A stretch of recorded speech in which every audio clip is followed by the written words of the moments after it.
Hi friends, ఎలా ఉన్నారు అందరూ? ఈరోజు మనం ఒక ముఖ్యమైన వ్యక్తి గురించి, ఆయన ద్వారా మనం ఏం నేర్చుకుందామో తెలుసుకుందాం. ఆ వ్యక్తి ఎవరంటే భృగు మహర్షి. అందరికీ తెలిసే ఉంటుంది, ఈయన సప్త ఋషుల్లో ఒకరు. ఇంకా మన పురాణాల్లో కూడా చాలా వింటూ ఉంటుంటాం. ఆయన నుంచి మనం ఏం నేర్చుకోవచ్చు అనేది మనం ఇవాళ తెలుసుకుందాం.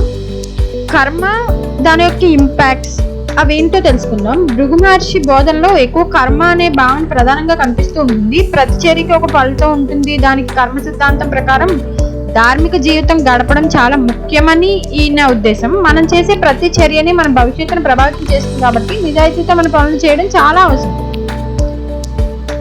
ఇంకా పేషెన్స్ అండ్ కృషి. భృగు మహర్షి తన జ్ఞానం కోసం ఎన్నో సవాళ్ళను ఎదుర్కొన్నారు. ఆయన పేషెన్స్ తో, కృషితో సవాళ్ళన్నీ అధిగమించి విజయాన్ని సాధించారు. మనం కూడా ఎన్నో లక్ష్యాలను సాధించడానికి పేషెన్స్, కృషి అవసరమని మనకు తెలుస్తోంది. ఇంకా నమ్రత అండ్ అహంకారం. ఒకసారి భృగు మహర్షి బ్రహ్మ, విష్ణు మరియు శివదేవులను పరీక్షించడానికి వెళ్తారన్నమాట. ఈ పరీక్ష ద్వారా నమ్రత మరియు కరుణ అత్యుత్తమ గుణాలు అని మనకు తెలుస్తున్నాయి. మన అహంకారాన్ని కూడా నియంత్రించి నమ్రతతో ముందుకు సాగాలని కూడా తెలుస్తుంది. ఎలా అంటే ఒక చిన్న స్టోరీ చెప్తానండి. ఈ భృగు మహర్షి పంపిస్తారు కదా సప్త ఋషులు, ఎవరు ప్రధానం, ఎవరు గొప్ప అని తెలుసుకురామనంటే ఈయన ముందు బ్రహ్మలోకానికి వెళ్తారు, అక్కడ తిరస్కరిస్తారు. తర్వాత శివలోకానికి వెళ్తారు, అక్కడ కూడా తిరస్కారం ఎదురవుతుంది. తర్వాత విష్ణులోకానికి వెళ్తారు, అక్కడ లక్ష్మీదేవి ఈయన కూతురు అంటారు అనమాట. ఆయన విష్ణుమూర్తికి ఇచ్చి పెళ్లి చేశారు కదా, ఆయన ఇంకా అల్లుడు అవుతాడు. ఇంకా అల్లుడు అంటే ఇంకా చాలా కోపంగా ఉంటారు కదా, అల్లుడు పట్టించుకోకపోతే. దాంతో ఏం చేస్తుందంటే ఈయనకి ఎక్కువ కోపం ఎక్కువైపోయి వెళ్ళి ఆయన వక్షస్థలం మీద తన్నుతారనమాట. అలా తన్నినా కూడా ఆయనకి కోపం రాలేదు విష్ణుమూర్తికి. ఆయన సేవలు చేసి పంపించేస్తారు.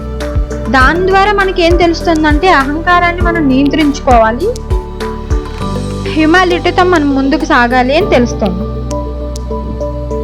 తర్వాత నాలెడ్జ్ అండ్ విజ్డమ్. ఆయన భృగు మహర్షి తన జ్ఞానతత్వాన్ని అందించడానికే ఆయన జన్మని అంకితం చేశారు. ఆయన బోధనలు మనకి ఏం చెప్తున్నాయంటే నిజమైన జ్ఞానం మనకి ఆత్మ వికాసాన్ని అందిస్తుంది అని తెలుసుకుంటున్నాము. అందుకే మన జీవితంలో అన్ని రంగాల్లోనూ జ్ఞానాన్ని అందించడం ముఖ్యమని తెలుస్తుంది. ఆయన రాసిన బుక్స్ చరక సంహిత అలాంటి బుక్స్ ఉన్నాయి కదా, దాని ద్వారా చాలా మనకి నాలెడ్జ్ని, ఆయన మనకి చాలా నాలెడ్జ్ని అందించారు. తర్వాత కర్తవ్యం మరియు బాధ్యత. భృగు మహర్షి తన గురువుగా, మార్గదర్శకుడిగా మరియు తత్వవేత్తగా కర్తవ్యం మనకి గొప్ప ఆదర్శం అని కూడా చూపించారు. మనం కూడా మన బాధ్యతల్ని నిష్ఠాంతంగా, నిబద్ధతతో నిర్వహించాలని మనం నేర్చుకున్నాం. తర్వాత ఫర్గివ్నెస్ గురించి చెప్పాలంటే చాలా సందర్భాలు ఉన్నాయండి.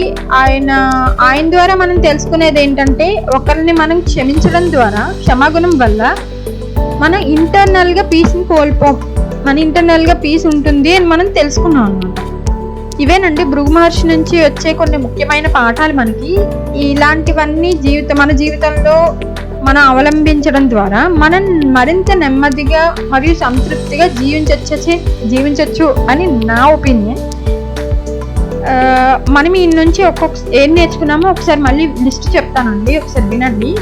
కర్మ, దాని యొక్క ఇంపాక్ట్స్ ఏంటి అనేవి, తర్వాత పేషెన్స్, ఇంకా ప్రిజర్వెన్స్ అంటే కృషి, ఇంకా తర్వాత హ్యూమానిటీ అండ్ ఈగో అంటే నమ్రత, అహంకారం, తర్వాత నాలెడ్జ్ అండ్ విజ్డమ్ అంటే జ్ఞానం, విజ్ఞానం, తర్వాత డ్యూటీస్ అండ్ రెస్పాన్సిబిలిటీస్ అంటే కర్తవ్యం మరియు బాధ్యత.